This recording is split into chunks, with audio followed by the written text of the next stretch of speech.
और मेरे पढ़ाकू बच्चों, क्या हो रहा है? So we have discuss the synthesis of thyroid hormone and now we know how the thyroid hormone has been synthesized.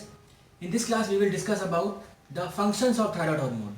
Functions जो इसके बहुत अच्छे हैं, बहुत वास्ट हैं और हर सेल पे लगभग काम करता है. So we have to discuss about the target cells of the thyroid hormone, कैसे काम करेगा और कैसे सेल के अंदर जाएगा. उसके बाद सेल में ऐसा क्या चेंजेस लाएगा कि सेल थोड़ा एक्टिव होगी, ऑक्सीजन कंजम्पशन बढ़ाएगी, एटीपी ज़्यादा प्रोड्यूस करेगी, सोडियम पोटेशियम पंप्स बनेंगे और हीट का जनरेशन होगा. So these are all about the functions of thyroid hormone की उसका कैलोरीजेनिक इफेक्ट क्या है, उसका इफेक्ट फैट पे क्या होता है, फैट मेटाबॉलिज्म पे, ग्लूकोज मेटाबॉलिज्म पे एंड द प्रोटीन मेटाबॉलिज्म पे. इसके साथ साथ हम लोग डिस्कस करेंगे कि उसका जो अगर थायराइड ग्लैंड का सिक्रीशन अगर हाइपर हुआ तो और हाइपो हुआ तो उसमें क्या उसका इफेक्ट क्या पड़ेगा आदमी पे, वो भी डिस्कस करेंगे. कुछ डिजीज हैं, क्रिटिनिज्म, हॉशिमोटोज डिजीज, ग्रेव्स डिजीज, और कभी कभी आपने देखा होगा कि यहाँ पे पूरा स्वेलिंग से रहता है और किसी किसी की आंखें पूरा बल्जिंग हो जाती हैं, जिसको बोलते हैं एक्सोप्थेल्मोस. वो भी हम लोग डिस्कस करेंगे इन दिस सेशन. चलिए डिस्कस करते हैं about the functions of thyroid hormone. चलिए. Weighing only 30 grams, this thyroid gland affects almost all the cells of the body. The T3 and T4 lipid soluble hormone, they will trade by binding with the transport protein, that is the thyroxine binding globulin. Whenever they will reach the cell, the free hormone will leave to the bloodstream and will come to the cell. Because it is a lipid soluble hormone, so it will directly go inside the cell. It may have receptor inside the cytosol or in the nucleus. So after binding to the receptors, it will tell the cell for the DNA transcription and ultimately mRNA बनेगा और finally जो बनेगा वो new protein बनता है. It may be a structural protein, यानी structure में काम आएगा क्योंकि ये थायराइड हार्मोन जो है ग्रोथ और डेवलपमेंट में काम कर रहा है. और it may be a sodium potassium ATPase, यानी सोडियम पोटेशियम पंप भी हो सकता है, या ये कोई एंजाइम हो सकता है जो कि सेल वो बनाती होगी, या कोई रिसेप्टर बन सकता है. और it may be a adrenergic receptors, जैसा कि हम लोग जानते हैं कि thyroid hormone is having permissive action upon the epinephrine and norepinephrine. तो उनका एक्शन को बढ़ाने के लिए वो ऐसे रिसेप्टर्स प्रोटीन सेल में बढ़ा देगा ताकि जो हार्मोन आते हैं वो फटाफट उसमें रिसेप्टर के थ्रू इनसाइड द सेल जाएं और अपना काम कर सकें, जिसको बोलते हैं परमिसिव एक्शन. ठीक है. थायरॉक्सिन हार्मोन का जो प्रॉपर मेन फंक्शन है वो है जनरल ग्रोथ एंड डेवलपमेंट पे. करा तो रहा ही है, साथ में क्या करता है ये ग्रोथ हार्मोन जो निकलता है उसका भी सिक्रीशन को इंक्रीज कर देता है और उसके एक्शन को भी, यानी उसका एक्शन को भी बढ़ा देता है, यानी it will potentiate the action of the growth hormone also. और प्रोटीन का सिंथेसिस कराता है, बिकॉज स्ट्रक्चरल प्रोटीन बनने हैं, डेवलपमेंट होना है, तो इसलिए वहाँ पे वो प्रोटीन का एनाबॉलिक एक्शन है उसको बढ़ा देता है. साथ साथ में और क्या बात होती है, it will help in the necessary differentiation and maturation. ठीक है. हर सेल में जो भी डिफ्रेंशिएशन मैचुरेशन हो रहा है वहाँ पे ग्रोथ हार्मोन का काम होता है. और ग्रोथ हार्मोन का जब फंक्शन थोड़ा बहुत कम पड़ रहा है तो उसके एक्शन को और एनहेंस कर देता है with the help of differentiation and maturation. ठीक है. सो अब क्या हुआ, जैसे एपिफाइजियल क्लोजर, एपिफाइजियल सेंटर्स की बात करें तो वहाँ पे ग्रोथ हार्मोन जो था वो काम कर रहा है the length of the bone बढ़ाने में. ठीक है.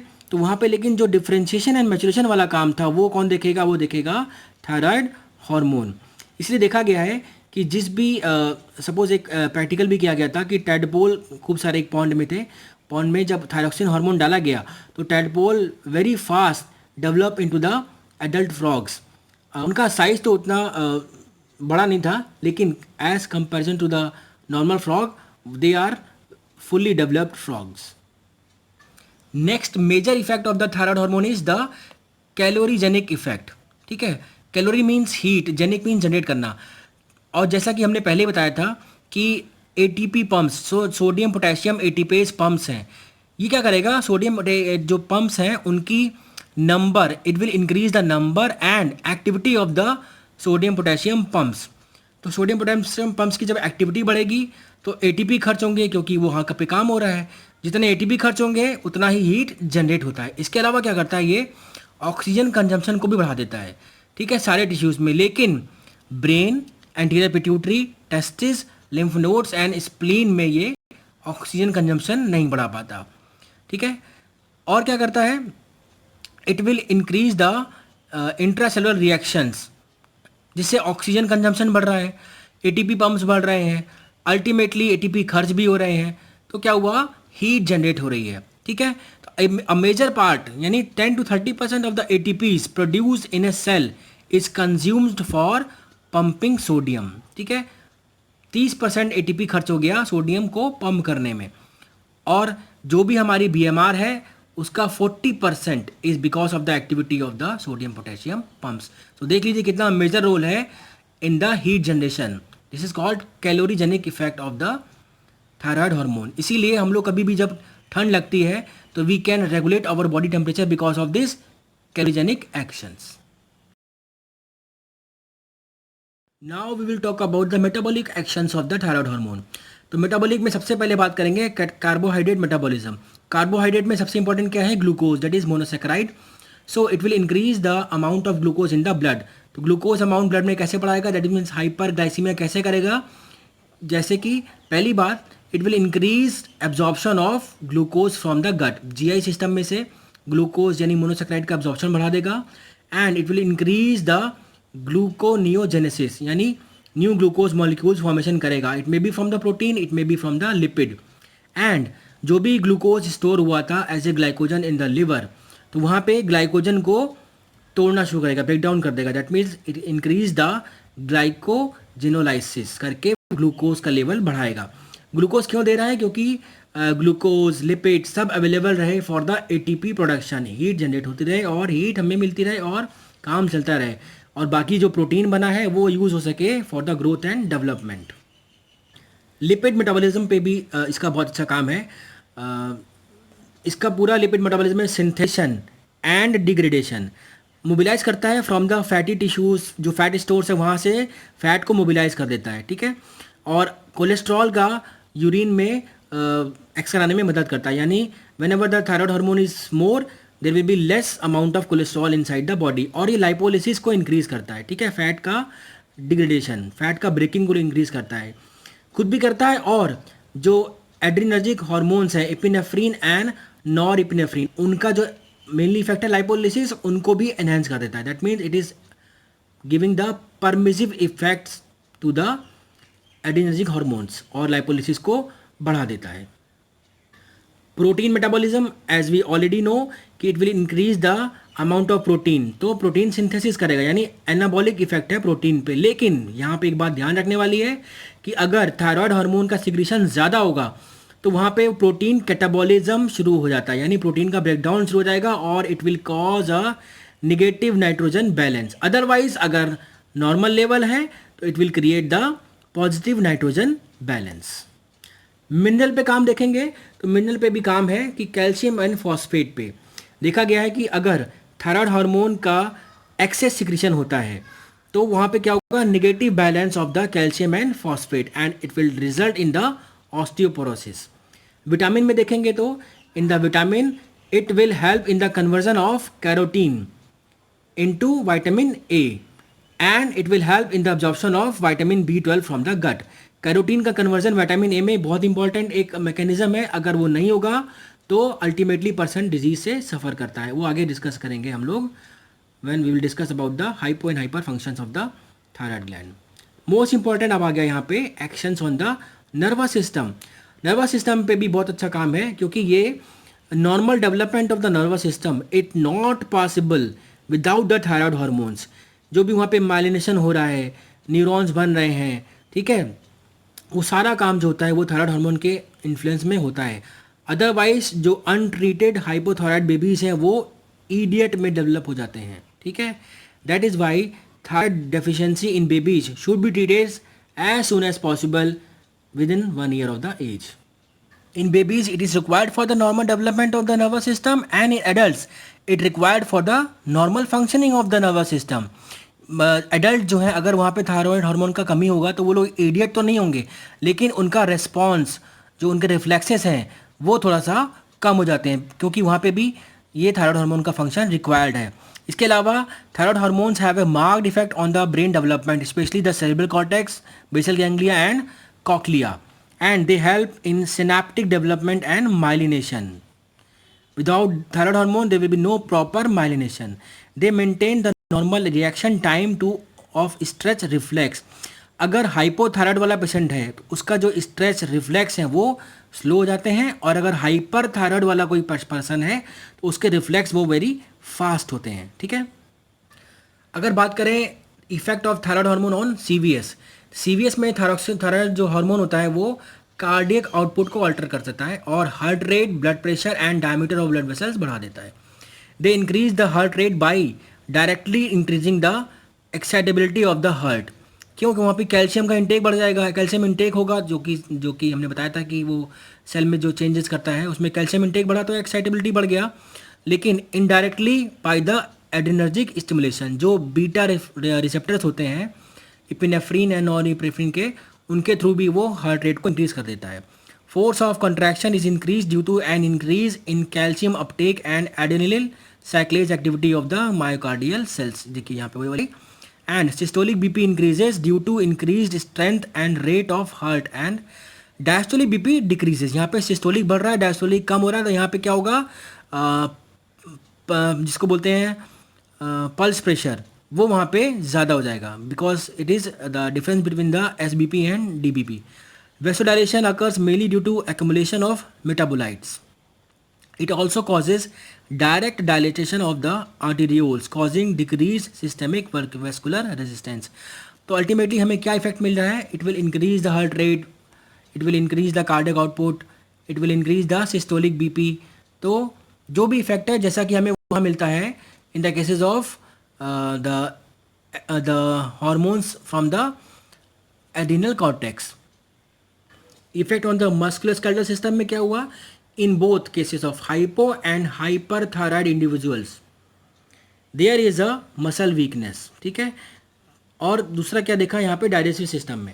डाइजेस्टिव सिस्टम में क्या देखते हैं? Because of B M R is increase. ठीक है. It is regulating B M R. अगर हाइपर थायराइड वाला केस है, बी एम आर एक्टिविटी ज़्यादा होगी, वहाँ पे गट की मोटिलिटी ज़्यादा होगी, और गट की मोटिलिटी, जीआई सिस्टम की मोटिलिटी ज़्यादा है तो वहाँ पे डायरिया रहेगा, देखा गया है. और अगर हाइपोथायराइडिज्म वाला केस है तो वहाँ पे बीएमआर एक्टिविटी स्लो है, उसका ऑक्सीजन कंजम्पशन स्लो है, एटीपी जनरेट उतना नहीं हो रहा है, सोडियम पोटेशियम पंप काम नहीं कर रहे हैं, तो अल्टीमेटली क्या होगा, उसका जो उसको भूख उतना नहीं लगेगी, यानी उसकी एपेटाइट भी डिक्रीज हो जाएगी. और एपेटाइट डिक्रीज हुई प्लस जो गट की मोटिलिटी थी वो भी कम हो जाएगी, and ultimately they may have the constipation. ठीक है. So this will be the effect on the digestive system. Effect on the skin. Skin में क्या होता है? Normally skin contains many proteins combined with the polysaccharides, जैसे hyaluronic acid, chondroitin, polysulphuric acid etcetera. अगर thyroid hormone का function normal है तो ठीक है, लेकिन these substances accumulate and also retain water in the skin of A hypothyroid individual.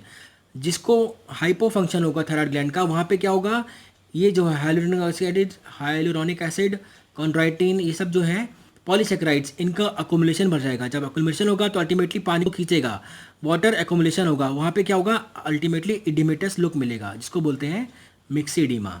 ठीक है. Apart from those there are some other effects also, that means it will increase the erythropoiesis. ठीक है. Erythropoiesis पे भी जैसे growth hormone काम कर रहा था वैसे ही थायराइड हार्मोन भी काम करता है. इंक्रीजेज मिल्क प्रोडक्शन, प्रोलैक्टिन को फंक्शन कराने में मदद करता है with the other hormones like growth hormones, cortisol, other hormones. Maintain normal reproductive function.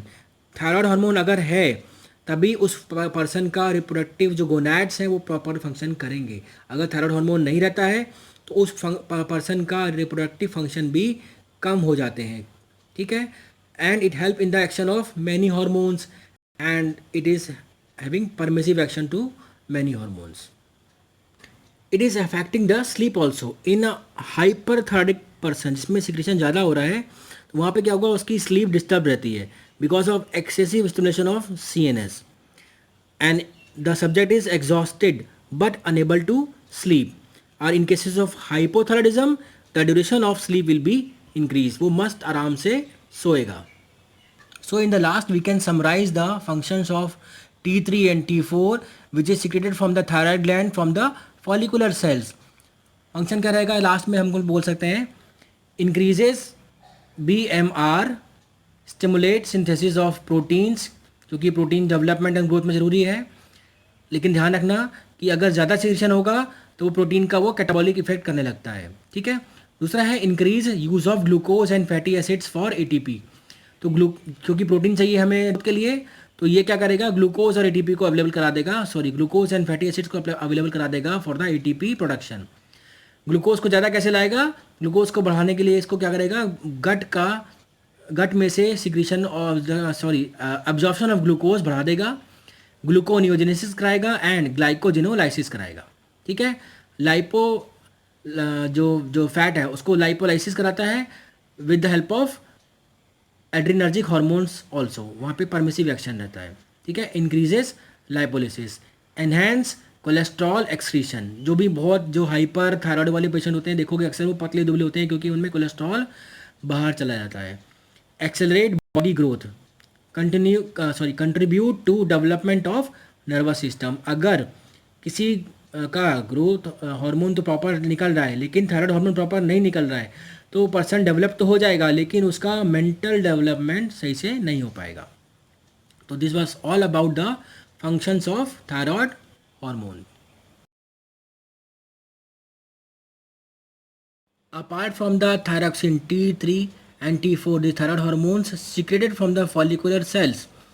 Thyroid also secrete the calcitonin hormone from the parafollicular cells. ये जो follicular cells थी ये secrete कर रही थी T3 and T4, और ये जो parafollicular cells हैं they will secrete the calcitonin.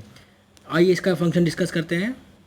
This calcitonin hormone will decrease the level of calcium in the blood by inhibiting the action of osteoclast cells. Osteoclast cell क्या करती हैं, वो break down करती हैं बोन एक्स्ट्रा सेलुलर मैट्रिक्स का। Bone का जो extra cellular matrix है उसको काट के छाट के ऑस्टियोक्लास्ट सेल्स बाहर निकालती हैं और कहाँ डालती हैं, ब्लड में डाल देती हैं। इससे क्या होता है, ब्लड में कैल्शियम का लेवल बढ़ जाता है, ठीक है। तो उन सेल्स की एक्टिविटी को ये कम कर देता है, यानी कि अब जो ऑस्टियोक्लास्ट सेल्स थी उनकी एक्टिविटी कम हो गई तो वो उतना काट छाट नहीं कर पा रही हैं और वो उतना रिजॉर्प्शन जो है वो नहीं कर पा रही हैं कैल्शियम फॉस्फेट का, तो कैल्शियम फॉस्फेट अब ब्लड में उतना नहीं आता है। That means it will decrease the level of calcium and phosphate, ठीक है। और क्या कर देता है, it will accelerate Uptake of calcium and phosphates into bone extra cellular matrix, यानी ब्लड में जो भी कैल्शियम और आया था, फॉस्फेट आया था, उसको भी वहाँ से हटा के कहाँ कर देता है, अपटेक बढ़ा देता है in the extra cellular matrix में, यानी बोन में अब वापस कैल्शियम फॉस्फेट ज़्यादा जा रहा है, ठीक है। तो अब हम पूछेंगे कि कैल्सिटोनिन ज़्यादा कब निकलेगा या इसका कंट्रोल कैसे होगा। इसका कंट्रोल होगा इस तरह से, when ever there is a high blood calcium levels, ठीक है।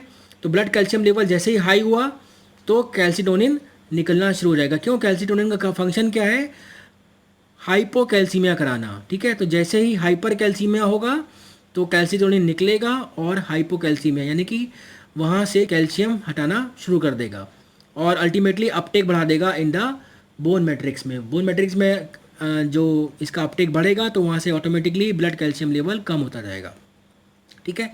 एक बार ब्लड कैल्शियम लेवल कम हो गया तो it will inhibit the secretion of calcitonin. जहाँ पे ये अच्छी बात भी है कि जहाँ पे कैल्सिटोनिन का फंक्शन हो गया यानी कि कैल्शियम लेवल ब्लड का मेंटेन हो गया है तो ऑटोमेटिकली अब वहाँ पे कैल्सिटोनिन की आवश्यकता नहीं है और अपने आप ही उसका इनहिबिशन हो जाएगा। So this was all about the function of thyroid glands, ठीक है। T3 T4 बेसिकली पूरा BMR पे काम किया, protein metabolism, fat metabolism, lipid metabolism, nervous growth, mental growth पे काम किया, रिप्रोडक्टिव ग्रोथ पे काम किया। कैल्सिटोनिन क्या है, बेसिकली कैल्शियम एंड फॉस्फेट के लेवल पे काम किया, okay. Now we know the functions of thyroid hormones, so we can discuss about the applied physiology. अगर यूथोराइड स्टेट मतलब कि नॉर्मल स्टेट है और अगर सिक्रीशन ज़्यादा हो रहा है उसको बोलते हैं हाइपरथायरॉयडिज्म, और अगर सिक्रीशन कम हो रहा है तो उसको बोलते हैं हाइपोथायरॉयडिज्म।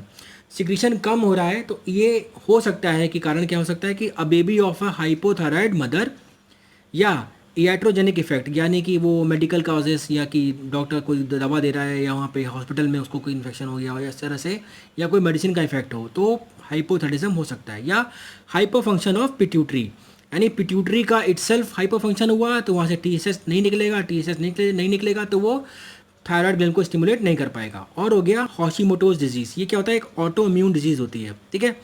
ऑटो इम्यून थायराइडाइटिस है, इसमें कि due to production of anti thyroid antibodies which ultimately destroy the thyroid gland. तो इन सब फंक्शन की वजह से हाइपोथायरॉयडिज्म हो सकता है। अगर बेबीज़ में हाइपोथायरॉयडिज्म है, ठीक है, उसको बोलते हैं कंजेनाइटल हाइपोथायरॉयडिज्म और क्रिटिनिज्म। अगर एडल्ट में हाइपोथायरॉयडिज्म है तो उसको बोलते हैं मिक्सिडीमा डिजीज़, ठीक है। अब डिस्कस करते हैं क्रिटिनिज्म में क्या होता है। क्रिटिनिज्म बोले तो कंजेनाइटल हाइपोथायरॉयडिज्म, बचपन से ही थायराइड काम नहीं कर रही लेकिन पता नहीं लगता है, क्यों? क्योंकि मदर्स में से जो थायराइड हार्मोन है वो ब्लड के थ्रू प्लेसेंटा क्रॉस करके, बिकॉज लिपिड सॉल्युबल है इसलिए बेबी में आता रहता है, और बच्चे के पैदा होने के बाद भी थ्रू द मदर्स मिल्क उसको मिलता रहता है। इसीलिए 6-7 महीने तक पता ही नहीं लगता कि उसको थायराइड ग्लैंड का हाइपो फंक्शन है। लेकिन ये बहुत ही खतरनाक सिचुएशन होती है, इसलिए किसी किसी स्टेट में ये बच्चे के पैदा होते ही उसका थायराइड फंक्शन कर लिया जाता है कि ये प्रॉपर फंक्शन हो रहा है कि नहीं हो रहा है।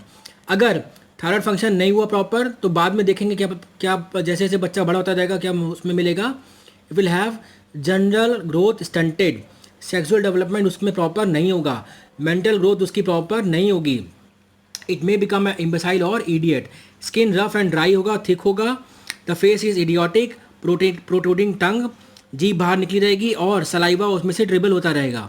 पॉट बेलीड होता है क्योंकि उसका जो एब्डोमिनल मसल्स हैं वो उतना अच्छा काम नहीं कर रही हैं। हाई सीरम कोलेस्ट्रॉल लेवल मिलेगा, लो ब्लड शुगर लेवल होगा, क्योंकि वहाँ पे अगर प्रॉपर फंक्शन होता तो वहाँ पे ग्लूकोज लेवल मेंटेन रखता और हाइपरग्लाइसीमिया कराता, लेकिन थायराइड नहीं है इसलिए यहाँ पे लो ब्लड शुगर लेवल मिलेगा, कोलेस्ट्रॉल इंक्रीज मिलेगा, BMR low, hepatitis decrease, increase susceptibility to infection हो जाएगा, yellow discolouration of skin due to carotenaemia, क्योंकि हमने बताया था थायराइड का फंक्शन क्या होता है, कैरोटीन को कन्वर्ट करना विटामिन ए में, लेकिन वहाँ पे कन्वर्ट नहीं हो पा रहा है तो वहाँ पे इसलिए मिलेगा कैरोटीनीमिया मिलेगा। See this is a cretin baby with macroglossia, जीभ कितनी बड़ी सी हो गई है इसकी। See in this figure this is a boy of 17 years of age, कितना छोटा लग रहा है देखने में, कितना कम डेवलपमेंट हुआ है इसका। This is a girl of 21 years age and this is girl of 17 years, ये नॉर्मल ग्रोथ है, और ये 21 ईयर्स ही होने के बाद भी इसका ग्रोथ कैसा हुआ है, because of hypothyroidism, you can see very well. Now if it is case of adult, कि उसमें अगर थायराइड सिक्रीशन प्रॉपर नहीं हो रहा है तो then person will develop a myxoedema, face उसका स्वलन पफी होगा, in severe cases there is oedematous look all over the body हो सकता है, loss of hair from all over the body, voice is slow and husky, उसकी voice होती थोड़ी सी husky सी रहेगी, और ये हस्की इतनी करेक्टरिस्टिक है कि उस पर्सन से कोई अगर फ़ोन पे बात करे तो पता लगा सकता है कि the person is having some hypothyroidism, ठीक है। इतना ज़्यादा इसका ये मार्क फंक्शन होता है कि voice will be slow and husky, mental function is impaired, the person slow reaction will be there, reduced appetite, क्योंकि BMR उतना एक्टिव नहीं हो रहा है और उसका ATP जनरेट उतना प्रॉपर नहीं है तो उसको BMR लो है, इसीलिए उसका एपेटाइट भी उसको ज़रूरत ही नहीं है, इसलिए उसका एपेटाइट भी कम रहेगा। इंक्रीज्ड ससेप्टेबिलिटी कोल्ड, ठंड के लिए उसका ससेप्टेबिलिटी बढ़ जाएगा क्योंकि उसके अंदर गर्मी जनरेट नहीं हो रही है, कैलोरीजेनिक इफेक्ट ऑफ थायराइड वहाँ पे काम नहीं कर रहा है।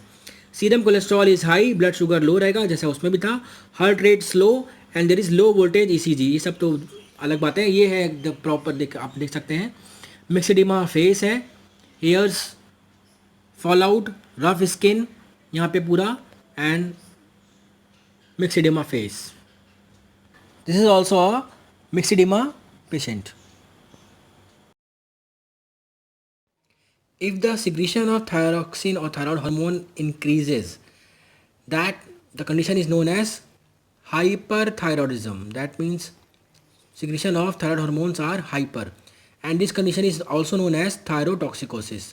तो सिक्रीशन ज़्यादा कब हो सकता है? नंबर एक कि the gland itself secreting more hormone, ठीक है, because of hyperplasia, gland hyperplasia हो गई है, या due to increase TSH secretion from pituitary, pituitary से TSH ज़्यादा निकल रहा है और वो TSH थायराइड को बोल रहा है T3 T4 हार्मोन ज़्यादा निकालो। या ऐसा भी हो सकता है कि एक ऐसा थायराइड स्टिमुलेटिंग इम्यूनोग्लोबुलिन बन जाए जो TSH जैसा काम करे, जहाँ पे TSH रिसेप्टर पे जाके काम करता है, थायराइड ग्लैंड को बोलता है काम ज़्यादा करो, तो इंस्पाइट ऑफ TSH वो TSI जाके रिसेप्टर पे जाके जुड़ जाएगा और रिसेप्टर को बोलेगा कि अब थायराइड हार्मोन ज़्यादा बनाओ। So this is very dangerous condition and this condition is known as Graves disease. When hyperthyroidism, goitre यानी swelling of the thyroid gland and exophthalmos, bulging of the eyeballs are present simultaneously. Grave disease में क्या होता है? The condition is produced due to that TSI, that means thyroid stimulating immunoglobulin against the TSH receptors. After binding the receptors lead to intense stimulation of the thyroid gland. तो बहुत ज़्यादा वो निकालने लगती है। इस कंडीशन में क्या होगा? T3 T4 हार्मोन ज़्यादा निकलने लगेगा और हाइपरथायरॉयडिज्म वाले सिम्टम्स हमको मिलेंगे, लेकिन TSH तो आ नहीं पा रहा है और T3 T4 ज़्यादा है, तो क्या होगा? इसका नेगेटिव फीडबैक जाएगा एंटीरियर पिट्यूटरी पे और जिसकी वजह से TSH हमें कम मिलेगा। So in this condition also TSH will be लो।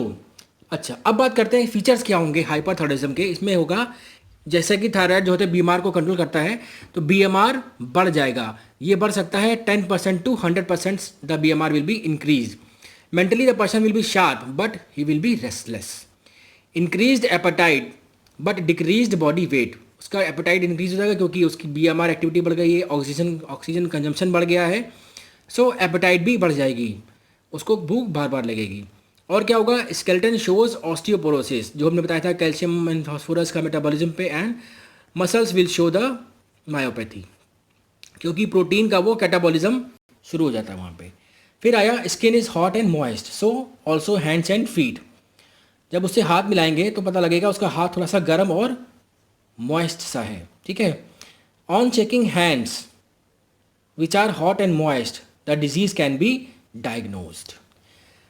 अगर किसी प्योर सिंपैथेटिक स्टिमुलेशन की बात करें तो वहाँ पे फियर और शॉक की वजह से जो उसका आदमी का पसीना ज़्यादा निकलता है, तो वहाँ पे क्या होगा? The hands are cold and moist. But in case of thyroid, hyperthyroidism और thyrotoxicosis, the hand will be, the skin will be hot and moist. High blood sugar and decrease cholesterol level होगा, hyperglycaemia हो जाएगा और cholesterol level decrease हो जाएगा। क्यों? क्योंकि cholesterol को यूरिन में ज़्यादा निकालता रहेगा।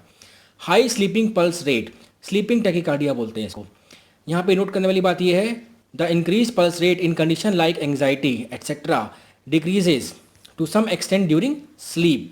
जब आदमी सोता है तो जो एंग्जाइटी वाली पल्स रेट जो हाई होती है वो थोड़ा सा कम हो जाती है, but in case of thyrotoxicosis it remains unaltered and the important diagnostic sign of the disease. और देखेंगे कार्डियक आउटपुट। कार्डियक आउटपुट हम लोग जान रहे हैं क्योंकि ये एड्रीनर्जिक रिसेप्टर पे भी काम करता है, तो उसका कार्डियक आउटपुट बढ़ जाएगा, पल्स रेट बढ़ जाएगा एंड सिस्टोलिक BP बढ़ जाएगा। द पर्सन विल हैव एक्सॉप्थेल्मोस, उसकी आंखें पूरी बल्जिंग होंगी क्योंकि जो पीछे जो कोरोना और जो आईबॉल के पीछे जो प्रोटीन है वो सब वहाँ पे वो जो इम्यूनोग्लोबिन है, जो एंटीबॉडीज़ हैं वहाँ पे इकट्ठे लगते हैं और उसकी वजह से पूरा आई बल्जिंग हो जाती है। सो and you can see this was the exophthalmos and the person may have diarrhea but increased appetite. See the case of goiter, exophthalmos. This is exophthalmos. One more patient. This one also thyroid ophthalmopathy showing exophthalmos and upper lid retraction with signs of activity in both eyes. Excess of thyroid hormone produces fine tremor also. That also a diagnostic sign of the hyperthyroidism. So now I hope you got some idea of the thyroid functions, and these are the books used for this learning session, that is learning with books. Tortora, Chatterjee, Mahapatra and this one. Hope आपको functions of thyroid hormone समझ में आया होगा और ये भी समझ में आया होगा कि ये BMR को कंट्रोल कर रहा है, यानी हम जितना भी खाते हैं तो वो हमारे यूटिलाइज होना चाहिए तो BMR एक्टिविटी में यूटिलाइज होगा, ऑक्सीजन कंजम्पशन होगा। और खाने के नाम पे याद आया कि हम लोगों ने ये पाव घर में बनाया है। Stay home, stay safe and work from home की तर्ज पर हम लोग काम कर रहे हैं, यानी हम लोग होमवर्क भी कर रहे हैं और वर्क फ्रॉम होम भी कर रहे हैं। अब आप भी अपने घर में अपने परिवार वालों की मदद कीजिए, कुछ झाड़ू पोछा लगाने में, सब्जी काटने में या आटा मारने में। इतनी छोटी सी हेल्प भी उनको करेंगे तो बहुत अच्छा लगेगा, और साथ साथ में पढ़ाई भी करते रहिए। Thank you.